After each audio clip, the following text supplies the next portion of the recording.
আজি কলিয়াবৰ আইন মহাবিদ্যালয়ৰ আধাৰশিলা কৰা হ'ল, ভূমি পূজন কৰা হ'ল, তাৰ কাম আৰম্ভ হৈছে।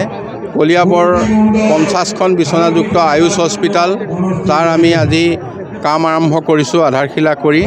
উন্নতমে কাম হ'ব, 1.5-2 বছৰৰ ভিতৰত 2টা অনুষ্ঠান নিৰ্মাণ হৈ সম্পূৰ্ণ হ'ব।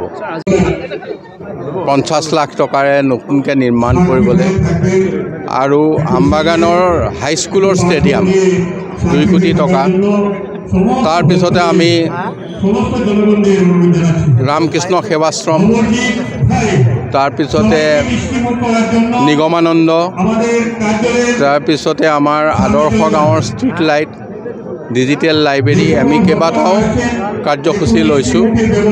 ইয়াৰ আধাৰশিলা কৰি আমি প্ৰায় 3 কোটি টকা আমবাগানৰ বিভিন্ন অনুষ্ঠান প্ৰতিষ্ঠানত দিয়া হৈছে, আমাৰ মন্দিৰ আদিতো দিয়া হৈছে।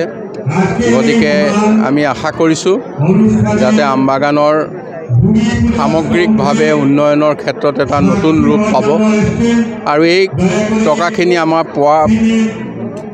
আমালৈ আগবঢ়োৱাৰ কাৰণে মাননীয় মুখ্যমন্ত্ৰী ডক্টৰ হিমন্ত বিশ্ব শৰ্মা ডাঙৰীয়াক আমি অশেষ ধন্যবাদ জনাইছোঁ কলিয়াবৰ তথা আমবাগানৰ ৰাইজৰ তৰফৰ পৰা।